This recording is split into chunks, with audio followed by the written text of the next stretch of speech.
to start out by introducing myself. I'm Harvey Kaminsky. I am a national board member of American Friends of Bar-Ilan. Um, I got involved with Bar-Ilan about approximately 10 years ago, and my involvement has just deepened based upon the connections I've made and the contacts based upon the university that has impressed me. The more I know the people there and the mission, the more impressed I am. And it's a personal goal of mine to bring the message of Bar-Ilan to as many people as possible. The breadth of different learning there and the diversity of students makes it a world-class university, and the school is booming.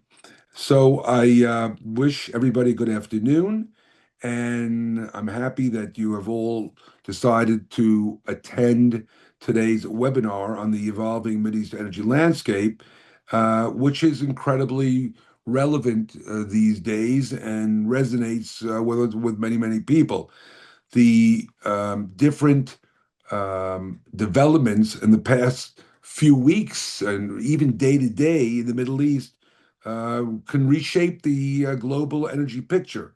Events continue to evolve rapidly, and they remind us how interconnected regional security, international shipping, and global energy markets have become. And while the headlines may change every day, uh, the underlying questions remain the same. And they are, how can the region strengthen energy security? What forms of cooperation are emerging? And what role might Israel play in shaping the future of regional energy? To help us better understand these issues, we are honored, and I mean that, we're honored to welcome Dr. Elai Rettig. Dr. Rettig is an assistant professor in Bar-Ilan University's Department of Political Studies and senior research fellow at the Begin-Sadat Center for Strategic Studies. His research focuses on energy security, geopolitics, and regional cooperation. We're grateful to have his expertise with us today. Um, I have to say that Dr. Rettig has spoken to us before and impressed us incredibly about his views when this whole issue of Straits of Hormuz blockade started.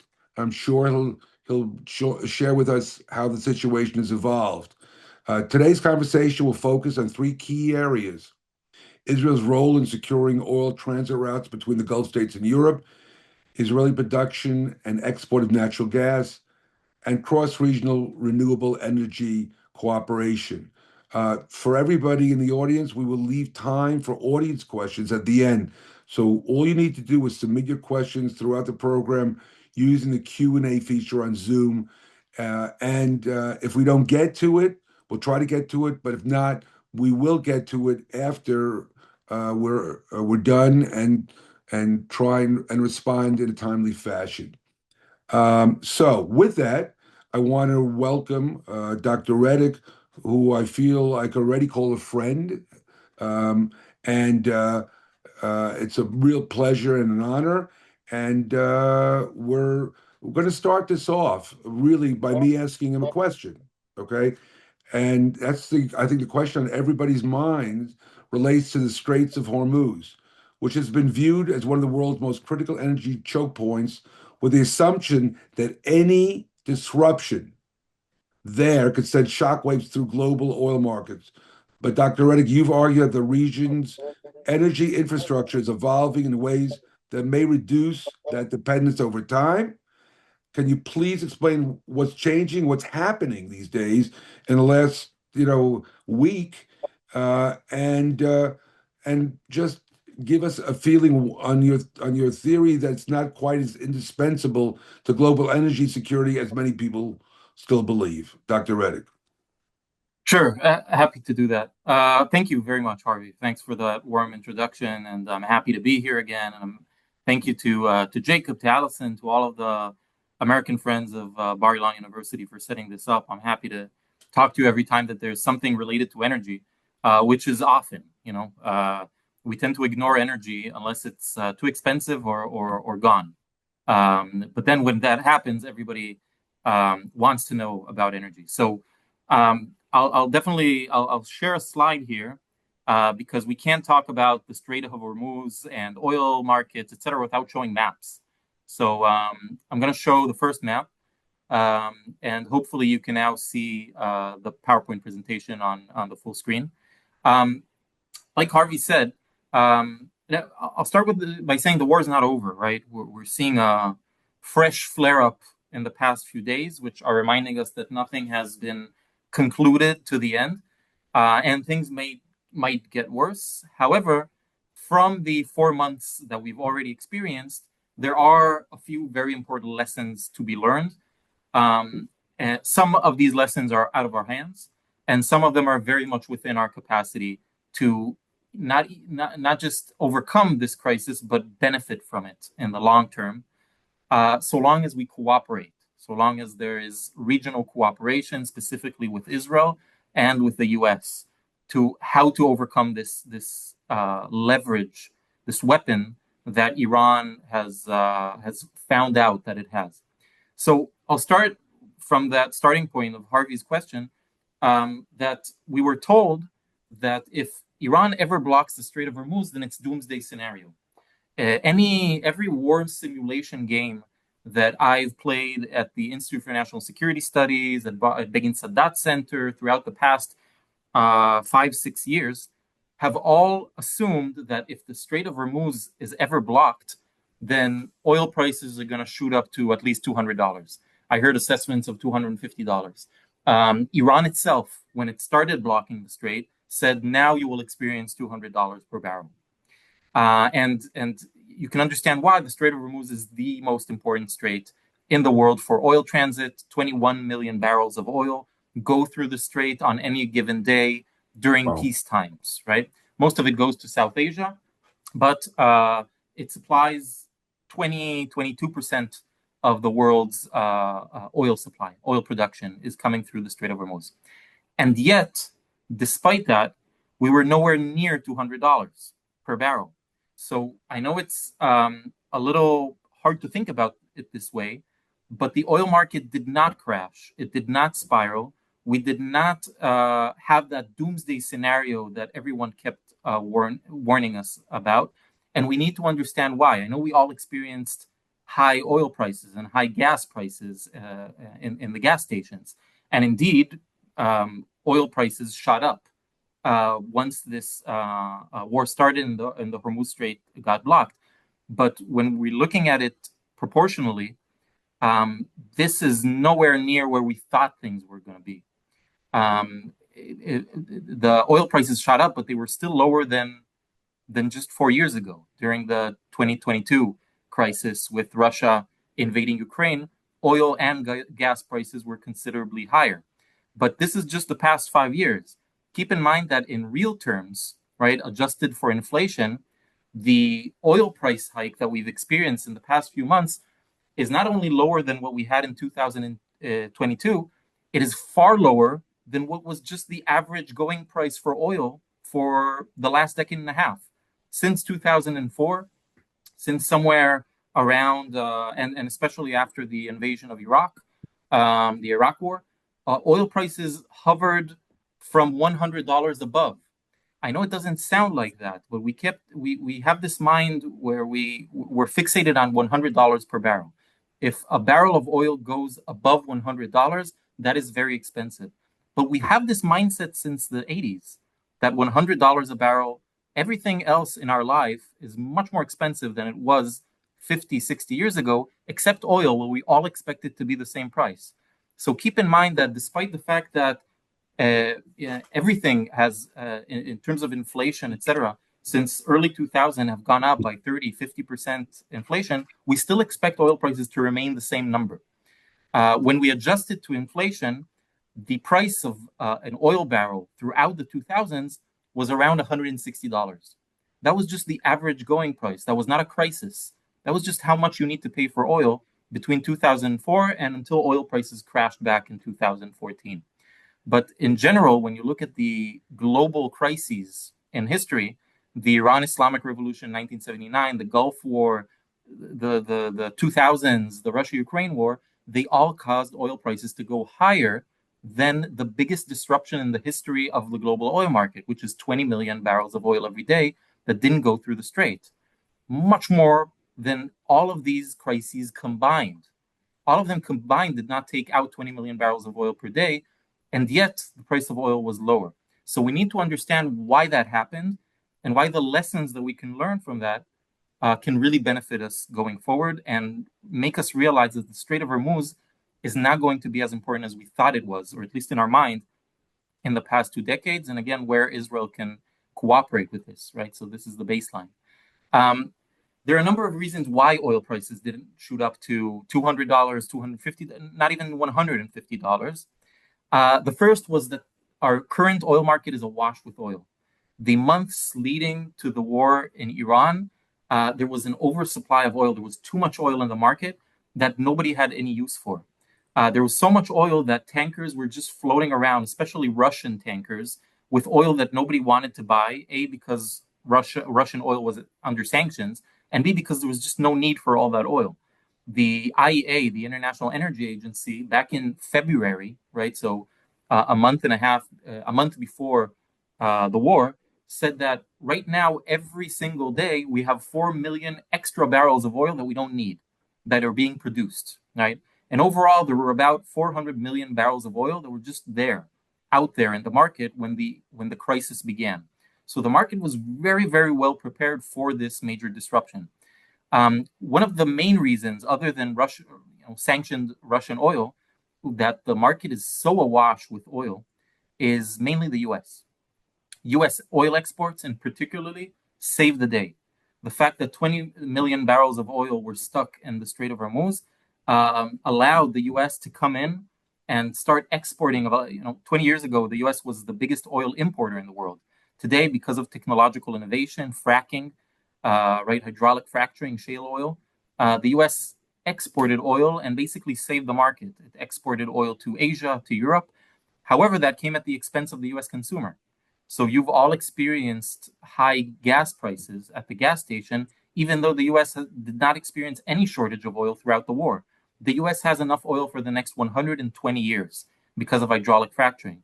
The reason why you experienced high gas prices was not because of shortage. It was because you were being outbid by Koreans and Philippines and Japanese buyers that needed the oil that they were not getting from Hormuz. And because there's no law in the U.S. that forbids energy, private energy companies to not sell, not to export, and to prioritize U.S. domestic consumers, there's no law like that. Or there was, but it was canceled about 15 years ago. Then you're competing with the rest of the world. But easily, if Trump decides that he wants to diminish this, then the gas prices would have crashed. So it was just a choice that the U.S. made to save the market with its extra oil. So that's reason number one. There was a lot of oil, and the U.S. made sure that the market was awash with oil in the months before the war and during the war as well. The second reason why oil prices did not shoot up was because we cooperated over stockpiles. The International Energy Agency was built in 1974 to prevent this exact scenario. It was built as a lesson from the Arab oil embargo back in 1973 because of the Yom Kippur War, where Arab oil producers boycotted anyone who was perceived as helping Israel during the war. Because of that, the IEA said all of the Western countries have to have stockpiles of at least 90 days to the future. And once there's a crisis, they all need to cooperate and release these stockpiles and share it with one another. And that's exactly what they did. They the US alone released 170 million barrels, not for the US, but for the rest of the world. And combined, the West released about 400 million barrels of oil from its emergency stockpiles. That's exactly what they were built for. Other countries that are not part of the IEA, but learned the lesson that the IEA tried to preach throughout the years, was keep stockpiles in case there's a problem. One of them was China. China is not a member of the OECD or the IEA, and it didn't release stockpiles to the rest of the world, but it did keep it to itself. It was while the West shared its oil with the world to help the international markets, the Chinese were very self-interested. They just they didn't share any of their stockpiles with the rest. However, because the Chinese have not just 90 days, but according to different assessments, 250 days or 300 days worth of oil stockpiles that they bought cheap from Iran, from Russia throughout the past year, they basically stopped importing oil throughout the crisis. And China is the biggest oil importer in the world. It surpassed the US a long time ago. And so because China stopped buying oil, because it just used its cheap stockpiles that it accumulated exactly for this, then oil that should have gone to China started going to the rest of Asia. So that really kept Asia supplied despite of these major disruptions in the Gulf states. Lesson number 3, and in a while I'll talk about what we can understand from this. Reason number 3 for why oil prices didn't go up as much as we thought they would go up is because there were ways to bypass the Strait of Hormuz. I keep saying that 20 million barrels of oil can't go through the Strait of Hormuz, and yet during the war, about 40% of that oil still went through because the reason was land infrastructure. The Saudi Arabians built an oil pipeline back in the 80s, 90s that will take most of their oil, 80% of their oil, from the Gulf states by land to the Red Sea, and from there go down to Asia or go up to Europe. So every single day during the war, 5 million barrels of oil escaped the Persian Gulf and went to the Red Sea. And the UAE, the United Arab Emirates, had their own pipeline over here that managed to get another 1.5 million barrels of oil to bypass the Strait of Hormuz. Other than that, they also used trucks, etc. But basically, 40% of the oil that was stuck there moved out thanks to land corridors that were built exactly for this contingency plan. Now, keep in mind, it could have been better even than that. There could have been basically all of the oil could have bypassed the Strait of Hormuz because there were plans to build other oil pipelines and other infrastructure, land infrastructure to bypass the strait. The plans were there in the 90s, in the 2000s, etc., but they kept getting delayed because of corruption, because of civil war in these countries, because of no funding. So a lot of these pipelines just got canceled. For example, Iraq wanted to build a pipeline to Syria, but then there was a civil war in Syria, and also to Jordan. But then they were afraid that Jordan will extend the pipeline to Israel, and out of principle, they didn't want that to happen, so they didn't build the pipeline. They really lived to regret that because Iraq was stuck. They had nowhere to export their oil so long as Iran was blocking the Strait of Hormuz because they didn't build this pipeline that for 20 years they were saying that they're going to build. The Saudis used to have a pipeline all the way to the East Med, but they stopped using it because the Jordanians started to take high transit fees, and then there was a civil war in Lebanon, so they just closed the pipeline, and it diminished, and they can't use it anymore. They need to build it out of thin air now. So potentially, it could have been much better if the countries would have built what they plan to do. They'll definitely do that now. And of course, adding to all of that, yes, the US really expertly manipulated the market. I'm saying manipulated as if it's a bad thing, but the US really learned its lesson from the Iraq war and from the Arab oil embargo. They sold oil cheap. They did some manipulation in the future markets and the paper barrels. I won't get into this, but Chris Wright, the Ministry of Energy, and in general, the Ministry of Energy in the US, one day they'll study this in Harvard, how they did that, how they managed to I'm saying manipulate as if it's a bad thing, but control the price of oil during the biggest crisis in our history. And they really did that expertly to make sure that oil prices remain under a certain cap. So what can we learn from this? This strategy worked, but it takes you so far. It worked, and all of these measures were built for about 3 to 4 months. That was the idea. Nobody thought that a crisis would go beyond 4 months. Nobody thought that this crisis would ever happen. But once it happens, nobody thought it will last more than 3 or 4 months. And indeed, the war stopped after 3 months. But now it seems to have been reignited. And now the market is a little less prepared. So it's very volatile right now. Stockpiles, eventually, they deplete. China still has a lot of stockpiles left. But the US is turning dangerously low. Plus, now it's summer driving season. So the US tends to consume more gasoline during the summer. And they might want to stop exporting it and lowering the price for the domestic US consumer. And that will create actual shortages for South Asia. Much before there's any shortage in the US is not going to experience shortage. The South Asia is going to experience. So there are a number of lessons that we can learn from here, that if we use them well, they can benefit the US and Israel and the region and everybody who's moderate in this region.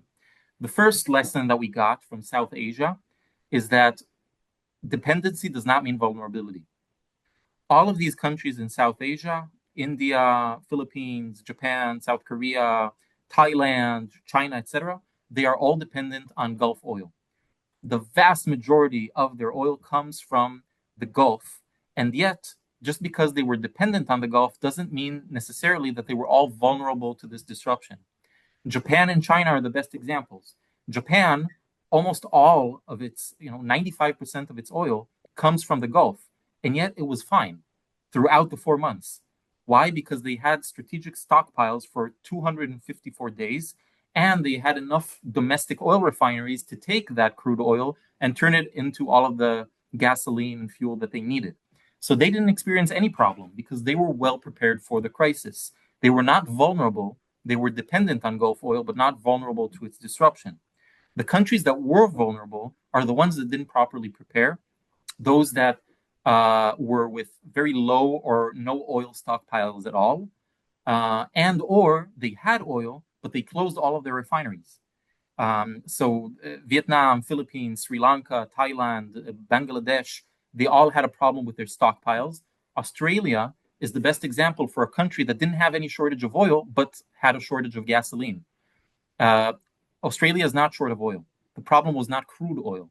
The problem was that Australia in the past 10 years closed down most of their oil refineries. They had this idea, both for environmental reasons, but also for economic reasons, that they don't need domestic oil refinery. They don't need the ability to take crude oil and turn it into gasoline and jet fuel and diesel, etc. They'll just sell their crude oil to Asia, to China, to Singapore, to South Korea and Japan. They will refine it cheaper, and they will send them the refined fuels. Well, during a crisis, none of these countries were willing to sell any of the refined products. So Australia was stuck with a lot of crude oil and no refineries at all. They had only 2 refineries in the entire country. That's good for about 20% of their local consumption. So Australia made a decision 6 years ago that basically left it completely exposed to outside forces rather than be independent in its energy security. There's a lot of lessons to be learned here. I'm telling this, with an aching heart because I live in Haifa, and I live next to the oil refineries in Haifa, what's called Bazan. And I know that a lot of people in Haifa want to remove this oil refinery. They don't want to live next to something that, pollutes the air, etc., all of the chemicals. However, Israel, the refineries have proved crucial for Israel during the war because during a crisis, getting crude oil is easy. Getting jet fuel, gasoline, diesel, that's hard. That's much more difficult than getting the crude oil. So if you have your own refining capacity, you're much more secure than if you're dependent on imports. And yes, it has a trade-off in terms of environmental trade-offs, etc., but it's a lesson that Israel learned during the war. Lesson number 2 is that you need to start getting your oil from elsewhere. So one is you need to protect yourself and have stockpiles and have your own refining capacity. Lesson number 2 is getting your oil from somewhere else. What Asia has learned is that they can't rely on the Gulf anymore because the war has not ended in the way that they wanted. Iran every now and then decides randomly that they bomb a tanker. They want to be like a troll under the bridge and ask for money for every tanker. Then maybe 1 week they want more, 1 week they want less. It's no longer a reliable area.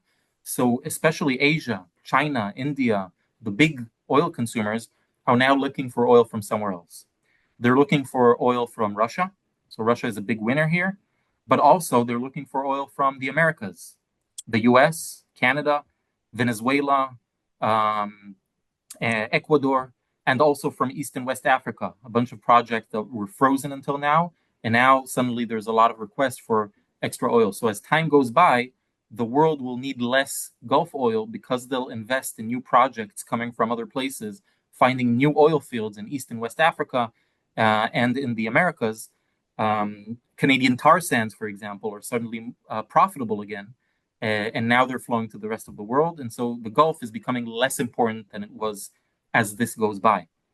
Russia is the big winner, but Ukraine made sure that it's not going to win that much. So although Asia turned to Russian oil because it's very similar in terms of the type of oil that the Gulf has, it's called medium sour oil.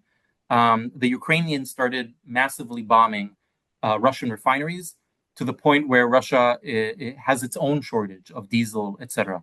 So Asia realized that they can't rely on Russia so long as it's embroiled in its own little wars. Not little, of course, but it keeps going into these conflicts. Before Ukraine, there was another Ukraine, and then Georgia, and then Syria, etc. And so Asia is going to cooperate more with itself and also with the U.S.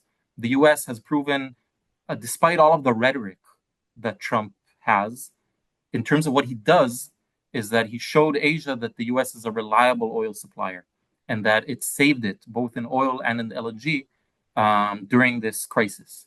Some would say, okay, but it caused the crisis. It's like saving someone for a burning house that it set on fire. But the U.S. really proved itself as a very critical U.S. Exporter. Lesson number 3, and this brings us to here, is that land corridors really, really proved themselves. They really saved the day. 40% of the oil went through these land corridors, and so it would have been more if they would have built more land corridors like we wanted. Since for the past few years we've been floating, Israel, the U.S., India has been floating this idea called IMEC, the India, Middle East, Europe corridor, which is to completely bypass the Strait of Hormuz and the Bab el-Mandeb over here, where the Houthis are, and the Red Sea over here, and the Suez Canal, where the Egyptians keep hiking up the transit fees. Just bypass all of that completely and build an oil pipeline directly, and a gas pipeline, electricity lines, renewable energy, hydrogen lines, of course, railways, etc., all the way to Israel, and then just completely bypass this whole mess. And now, because of what Iran, and the problem with this corridor is that it is very expensive, and it is hard to prove it is economically worthy compared to sea travel. But what Iran did was basically show the world that, yes, you should do this. That even when during times of peace, it doesn't make economic sense, but during times of war, it can save your entire economy if you have this alternative. And already in the past month, both Iraq and the UAE have announced that they're resuscitating these projects, and they're going full in building pipelines that will completely bypass the Strait of Hormuz. Iraq has already announced, with the US support and US funding, that it's going to build a pipeline all the way to Syria.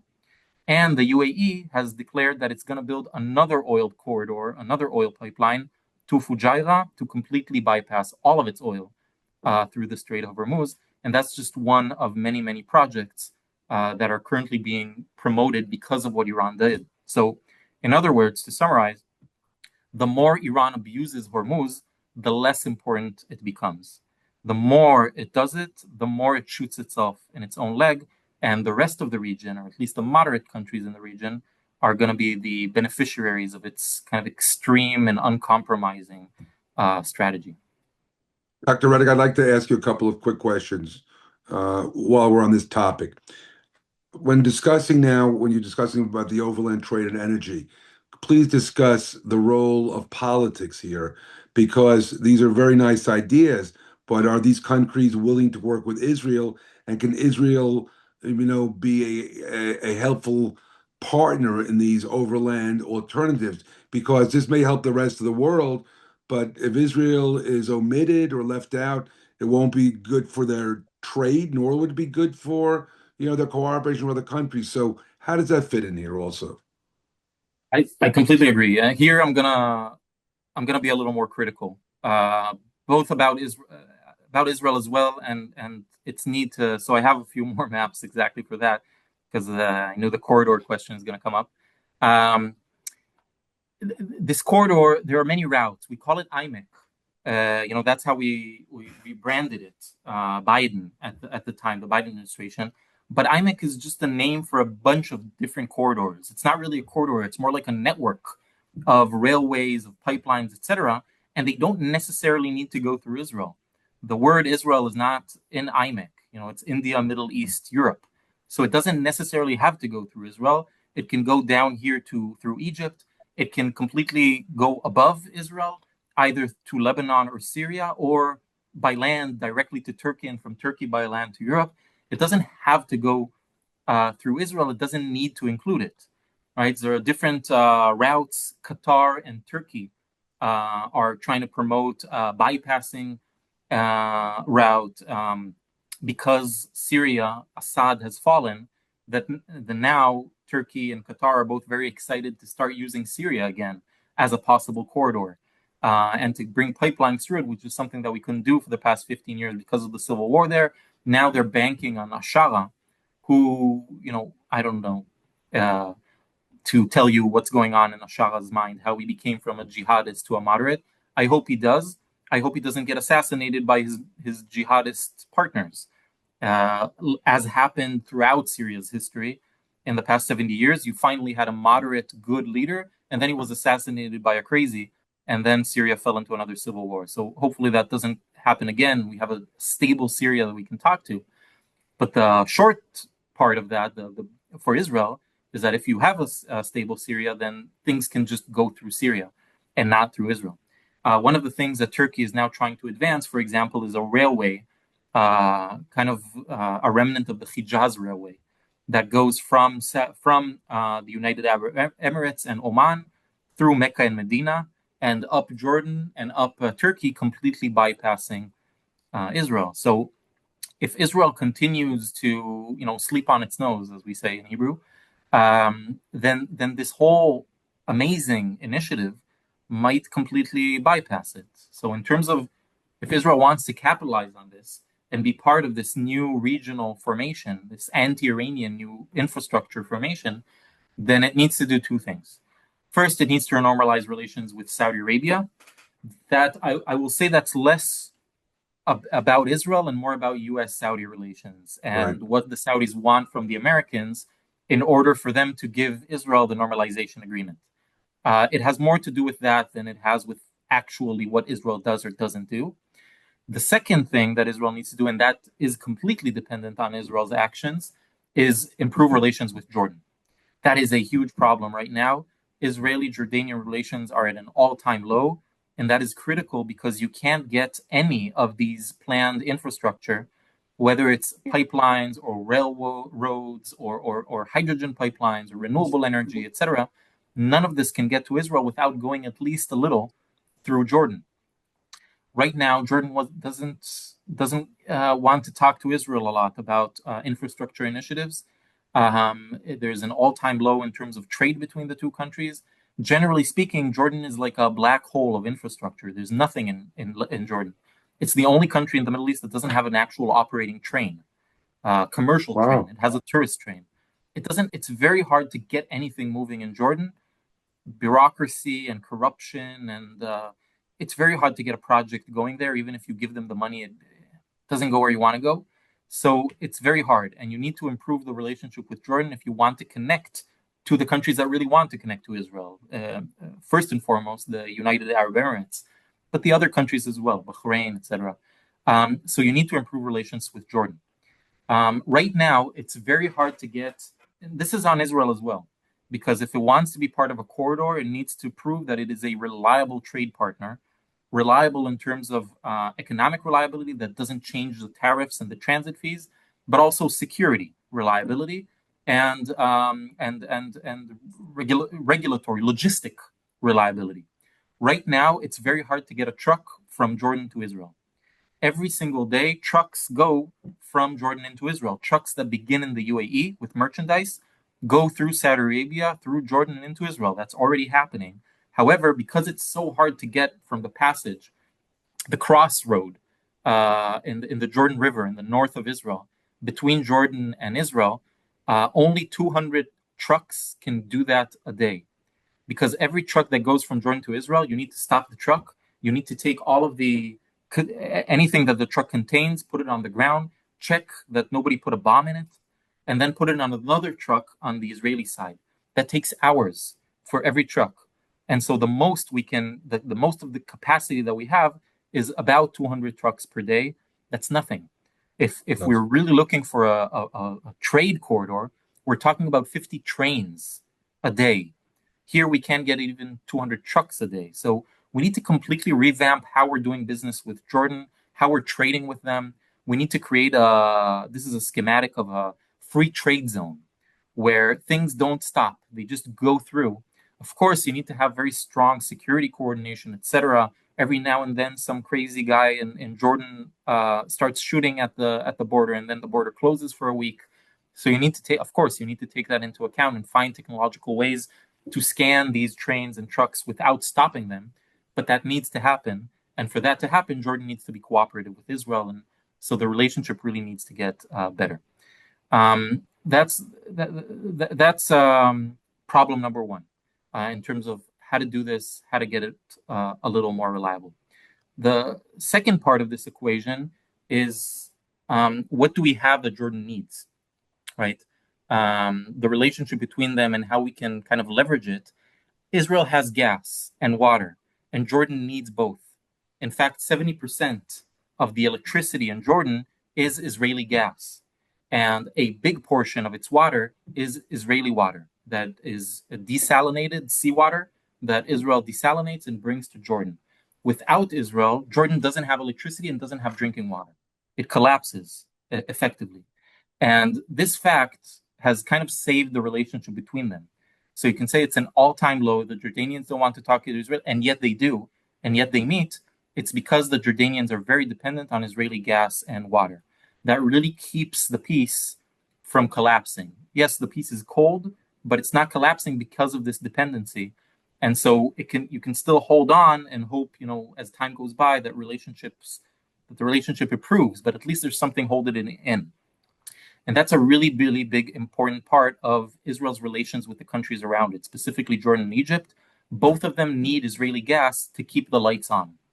And so Israel is keen to continue to produce gas and to export more gas to its neighboring countries as a geopolitical tool to kind of cement itself, to make itself a positive power in the region, force in the region that stabilizes the countries around it, not just destabilizes it, right? Not be a black sheep, but the main economic force that stabilizes the countries around it.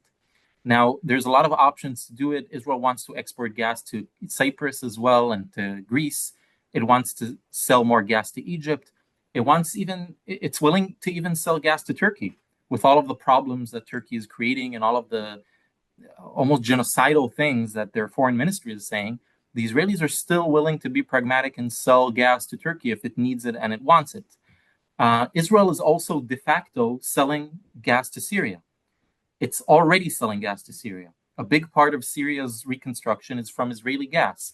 The Syrians don't want to admit it. They call it Jordanian gas, right? But obviously, Jordan doesn't have any gas. It's gas coming from Israel to Jordan. Jordan buys the gas and then resells it to Syria. So Syria can say, no, it's not Israeli gas, it's Jordanian gas. We all understand where the gas is coming from. So Israel is really keeping these countries afloat. And from Syria, it goes to Lebanon as well. So that also helps the cementing of the deal that's going on right now between Israel and Lebanon. And there's a bunch of ways to capitalize on this. The main problem that Israel right now has is that it doesn't have so much gas that it can just give away to the countries around it. According to different assessments, Israel only has enough domestic gas for the next 25 years. It's not a lot if you think about it. And it's and yes, Israel is investing a lot in renewable energy and in hydrogen, etc., but it's not moving as much as we would want to, not just in Israel, but generally. The technology is not proving itself to be reliable enough just yet. And so we need that gas. And Israel is conflicted between selling gas to its neighbors to keep, regional cooperation afloat versus keeping the gas for the next generation so it won't just die in 25 years and then we'll need to get our energy from somewhere else. The best way to do that is to find more gas. Israel has found around 1,000 BCM of gas in Israeli waters. That's enough for 70 years, and half of it it's exporting. So it's enough for 35 years. And now can I interrupt you? Yes, Is that Leviathan at all, or can you? Yes, it's Leviathan, Tamar, and Karish Tanin, which is a little So smaller are than you that. saying that the Leviathan, those projects were, which we're all so happy to hear about, they're not fully operational yet? They're still in the stages of getting them up and running when you, so, No, and the no. gas, or are they up The, and running? the three fields are up and running, and together they supply 1,000 BCM, which together with the exports to Jordan and Egypt will last us for the next 25 years. Got it. And so if we want more gas for more years and to still export to our neighbors and to keep them stabilized, then we need to find more gas in Got it. addition to I thought, Leviathan, okay. etc. Okay. So Israel has awarded and it keeps trying to sell more licensing rounds to international companies. The biggest company is Chevron, which is already here and is operating Leviathan and Tamar. But Israel is trying to get more companies to come in. There was a fourth offshore bid round, which was hugely successful. Israel managed to get BP, British Petroleum, and Eni, which is the Italian energy company, to both bid on licensing rounds in Israel and look for more gas. The problem is they got it on October 2023. That's when the winners of the bidding were announced, October 2023. So the 7th of October happened, and we haven't heard from them since then. We haven't heard from any. BP still wants to come and look. So Israel is trying to attract more companies to come and look for the gas so that we can enjoy the benefit of both having more gas and more ways to cement our relationship with the countries around us. Israel ideally wants to diversify its export portfolio and sell to Syria, sell to Lebanon, and sell to Turkey via the Arab gas pipeline. There's already a pipeline over here that was built originally by Egypt. It doesn't use it anymore, so Israel sells gas down to Jordan and down to Egypt through this pipeline, and also north to Syria. So technically, you can also sell it to Lebanon and extend the pipeline all the way to Turkey. Ideally, in an ideal world of cooperation, you can do that. And Syria wants it. It doesn't want to call it Israeli gas just yet, but that might also happen in the very short future. Europe, of course, doesn't really want more gas to go through Turkey. So there's another option of LNG. I'll just go very quickly through this so we can move to other questions. There is the option of just selling more gas to Egypt. Egypt has LNG plants. It can liquefy the gas, turn it into a liquid, and sell it to Europe. The problem is that Egypt is a very, very unreliable seller of LNG. The original deal was that Europe doesn't want pipelines anymore. They're tired of these pipeline politics where they're getting gas from Russia, but then it's stuck in Ukraine, or they're getting gas from Iraq, but then it's stuck in Turkey, and everybody uses the pipelines as leverage against Europe. So Europe says, I don't want pipeline anymore. Even though it's more expensive, I want liquefied natural gas. Even though it tends to be 2, even 3 times more expensive than dry gas, it wants to liquefy it and sell it and get it that way, so long as it's not coming through a pipeline, not coming through Russia. It's not part of the pipeline politics. And so Europe has built a lot of LNG intake facilities that can get liquefied natural gas, because you need a special facility for that. It's getting almost half of its LNG from the USA right now. The USA is really saving it currently, but Europe wants to diversify. It can't have all of its LNG coming from just one location. So it really wants East Med gas. It doesn't want pipelines. It doesn't want to commit to a pipeline. It doesn't want the politics of a pipeline. There's this idea of building a pipeline all the way to Greece, but then Turkey is not allowing that to happen because it claims that this is Turkish waters, even though it's not. So Europe has had enough. It wants LNG. And Egypt has 2 LNG plants, plants that can take gas and turn it into LNG.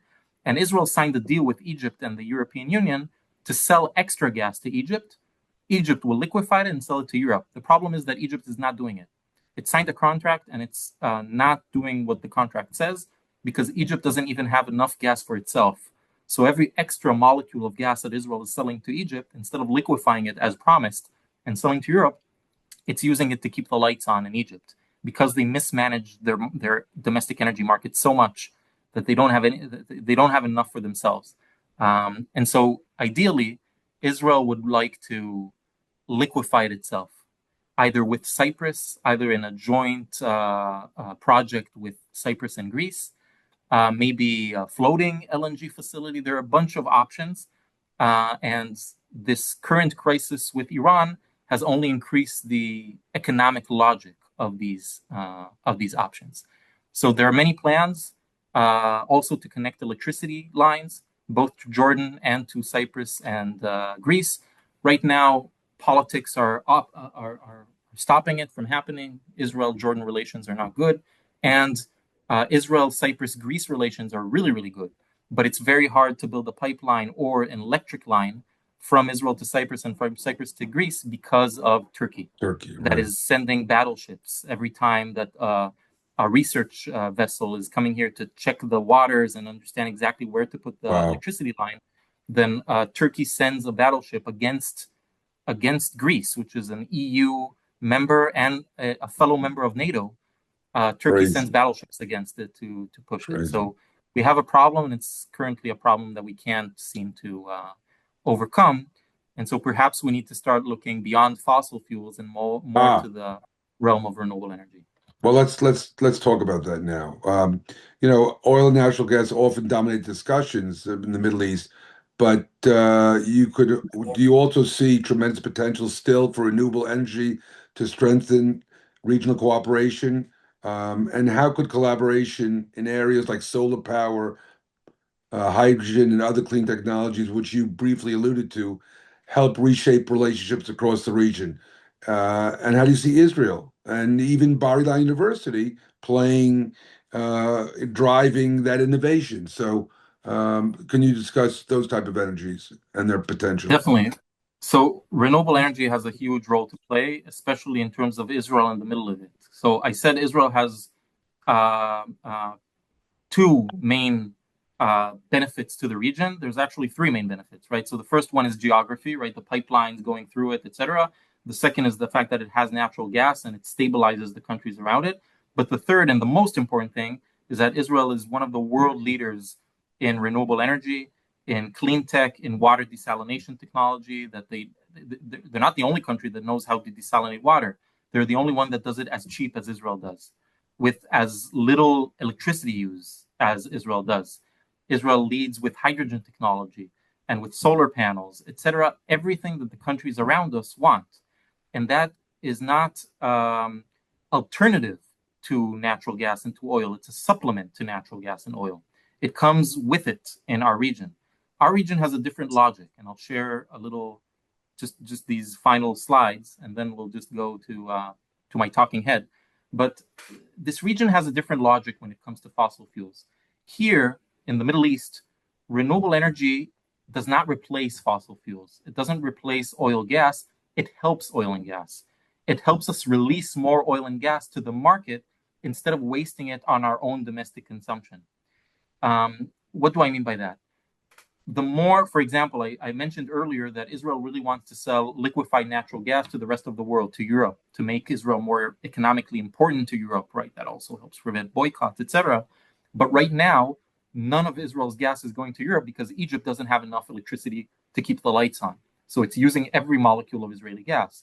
Well, if Egypt invests more in solar panels, in wind turbines, in hydroelectricity, in technology that Israel is selling it, then that means it doesn't need so much gas to get the lights on because it has all of these great storage technologies that Israel is giving it. So the more solar panels and wind turbines and hydrogen, et cetera, that it integrates into the market, the less gas it needs to consume. That releases more gas to the market to sell. And so by investing in renewable energy, both in Jordan and in Egypt and in the south of Israel, kind of what we call the renewable triangle, right? Between the Sinai Peninsula, south of Israel, the Negev Desert, and Jordan, and even Saudi Arabia, this triangle of renewable energy helps us release the gas that Europe desperately wants. Now, this logic is true for the East Mediterranean and also for the Persian Gulf, for the countries that are trying to sell their oil to the international markets. The main problem that the Gulf states currently have is not Iran, it's not the US, it's not Israel.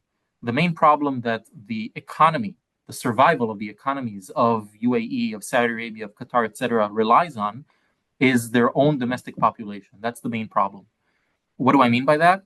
A third of the oil that they produce every single day is wasted on their own people.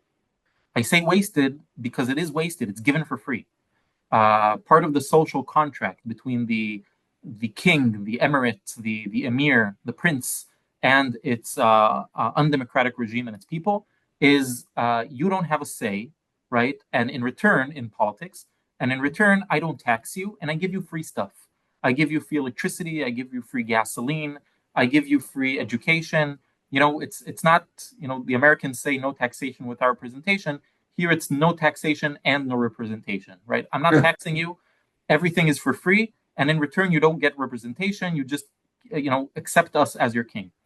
This works, but it takes away a third of their oil production. So the Saudis, for example, they produce 11 million barrels of oil every single day, but they only export 7 million barrels because a third of their oil is wasted on subsidized electricity, subsidized fuel, subsidized. Every Saudi Arabian has an SUV, has two SUVs because he doesn't pay for gas. Every Qatari citizen wakes up in the morning, turns on his air conditioner, goes to work, goes back home at 4 p.m. The house is nice and cool because the AC was turned on all day. He doesn't care. He didn't pay for the electricity. They're very wasteful. And so the Gulf states are looking for ways to generate electricity, to generate energy, to give their people the level of consumption that they're used to, because they don't dare take it away, because then there's protests, etc. But releasing more oil and gas to the markets while doing so. So instead of wasting the oil and gas on their own domestic consumers, let's invest in solar panels, in wind turbines, in hydrogen, in nuclear energy, even. Nuclear energy, I mean, for electricity generation, so that our people can still get energy, but we will release oil and gas to the market. So they are desperate for Israeli technology, leading Israeli technology, and we're the best at this.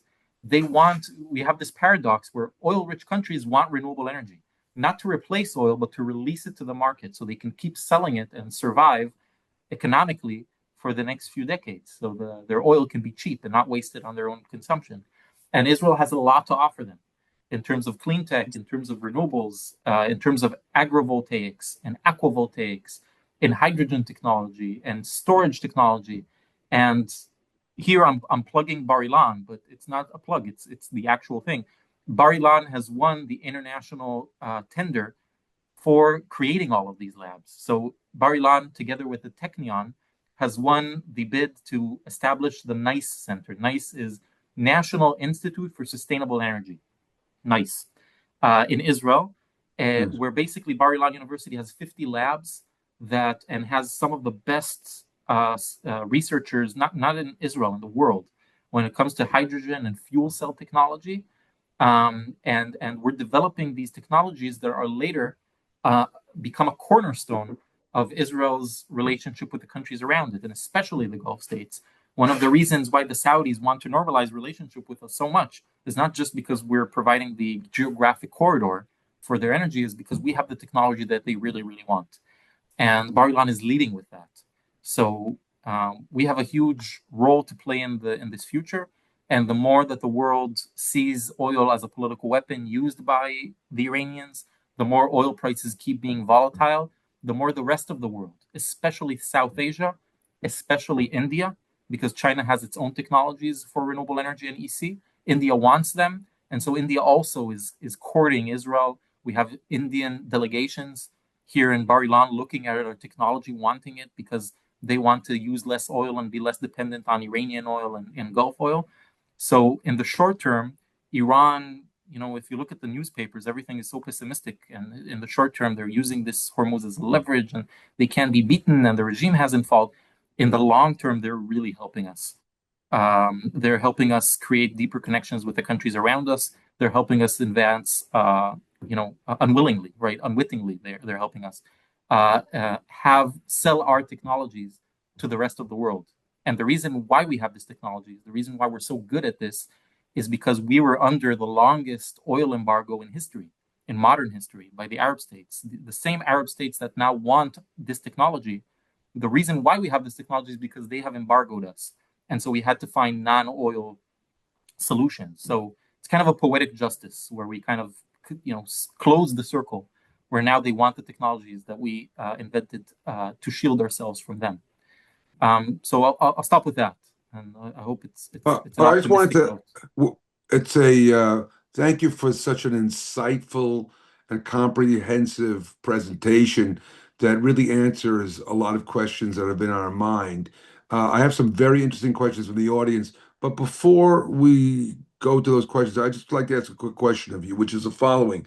It seems that you're saying that the United States, Europe, Israel can sustain the Strait of Hormuz being closed for a while, but that if it stays as a war of attrition, and supplies start to dwindle, then we're in trouble. And that's the reason probably why it's still a top priority for President Trump. Is that a fair assessment?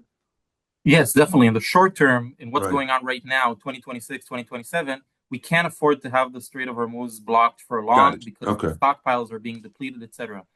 In the long term, if Iran Got it. continues to use this as a leverage, then it's shooting itself in the Right. leg. It's only advancing the end Right. of Hormuz as a critical waterway.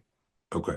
All right. I have at least three excellent questions of the audience. I'll start with the first one, which is talking about, we all know about Iran having a terrible crisis and shortage of water, okay, right now. Is Right. that persisting and can that be used as a bargaining chip? Has it been, or well, how does that affect the dynamic of what's going on there, shortage of water? Iran is suffering from a shortage of water that has nothing to do with Israel or the United States. It has everything to do with, first of all, climate. Lots of years of drought Right, in the north of Iran, right. but also really, really poor policies by Iran that they subsidized water. Water was practically free, so agriculture farmers just used water without conservation, and they built dams over the Urmia Lake, etc. So they have their own problems, But which does that affect their strength or their ability to wage war and negotiate, or is it something just internal that we should not focus on because it really doesn't have any effect, on the world stage? You could say, and one of the things that we saw at the beginning of the year, before the war started, is that let's just let Iran consume itself because people are going out to the streets and complaining that they don't have drinking water. And for 2, 3, 4 hours a day, they didn't have water. Right now, we kind of put a pause on everything because there's a war, etc., and everybody either is rallying around the flag in Iran or just staying at home and being quiet because they're afraid that Right. if they complain about anything, then Iran will execute them, which is what they're currently doing because they're still in war mode. Once war mode ends, then we will see these Got it. protests coming more and more Okay. because Iran has less and less capacity to provide just the basic necessities to its people without Okay. any relation to what we did to it. Okay. Are you asking if we can leverage this? I don't know. We have, the It's, difference between us and them is that we have a moral high ground. We and try. they don't care. And they don't They care. don't care. We care Right. about their citizens more than they They care. do. Yeah. We don't. We tried as much as possible not to hit any water structures, infrastructure, not to hit any uh, Right. power plants that were directly only for civilian use. We try as much as possible not to hit because our war is not with the Iranian people; it's with the Iranian regime. Iran doesn't make these distinctions, so we're fighting with our hands tied behind our back. But it's a moral hand, and I think Okay. it's a Thank you. Next question has to deal with new oil and gas markets like Mozambique, Tanzania, Senegal. Will they partner with Israel? How do you see those new oil and gas markets? You just briefly comment on this?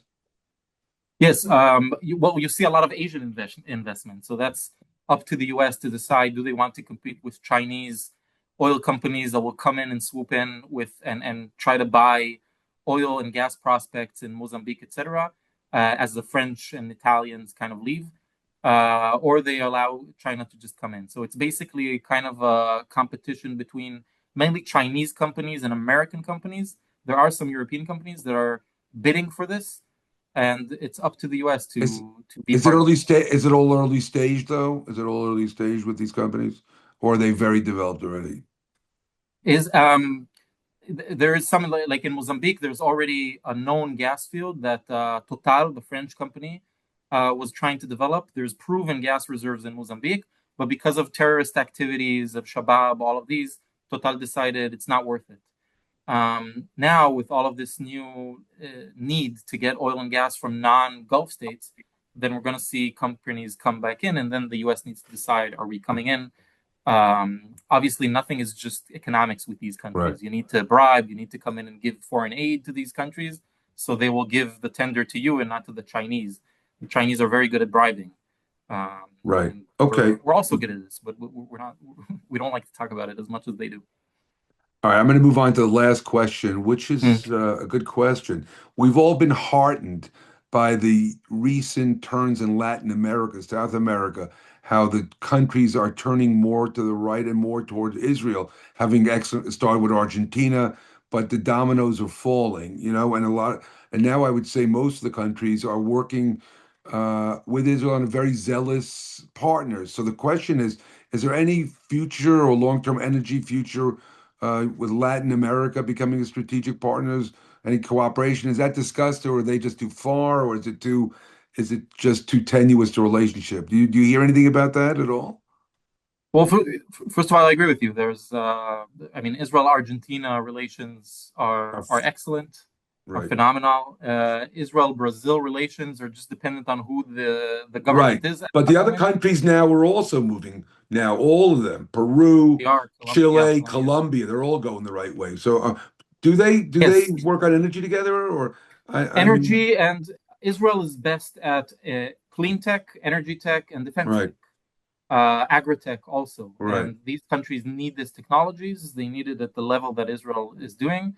And so now that suddenly these countries are waking up and becoming partners with Israel, then they're going to benefit a lot from it because we have a lot of good technology to sell them. And yes, Israel always looks for markets, even closed markets, even or do they markets have oil? Do they have on oil? But they're not in the oil market to Europe some of them or are. Some of them are. Venezuela will Ecuador, probably have, right. Venezuela. Right. Okay. Venezuela has already sold some oil to Israel Right. with U.S. mediation. So yes, Right. it's another, and Israel is looking always for other oil Right. suppliers because right now most of Israel's oil is coming from Azerbaijan and Kazakhstan, which is going through Turkey to get to Right. Israel, and that's a problem. So we need to diversify from other areas. West Africa is one option, and now suddenly South America has opened up as an Right. option for Israeli oil in Okay. return for defense tech, clean tech, etc. Right. Dr. Eli Rettig, we have been really, really thrilled to have you today. Your insights, as I said, really were fascinating. Filled a lot of holes in what we wanted to know, and are now gives us a very good perspective on where we are today. I hope we can bring you back again because your presentations are really offer a major amounts of information for us. And we thank you so much for your cooperation, for your help, and we wish you the best. And thank you so much again for your wonderful presentation. Thank you, Harvey. I'm always happy to be here to talk for the American Friends of Bar-Ilan, Canada Friends of Bar-Ilan. You know, all of North America have been great partners for Bar-Ilan and for Israel, and Yeah. I really hope we continue this cooperation. Vice versa too. With that, I just want to thank everybody who joined us. We appreciate your thoughtful questions and your participation. If something comes up, a question that you want to raise, feel free to send it to webinar at AFBIU, and we'll do our best to follow up. And hopefully, if Dr. Reddick is not too busy, he'll follow up. Yeah, happy Um, to. Thank you. At American Friends of Bar-Ilan, we're proud to support this university's world-class faculty and research. The number of excellent faculty in so many different areas is something that is really just incredible to behold. The growth of the university, the diversity, the reputation, the growth. I'm happy to be part of it. But obviously, it requires funding. And if today's conversation reinforced for you the importance of Bar-Ilan's work, we hope you'll consider supporting the university. And you can do so by clicking the donation link in the Zoom chat or by visiting afbiu.org/donate. Thank you again for joining us. We look forward to seeing you in the future at American Friends of Bar-Ilan University's programs. Thanks again, and bye-bye.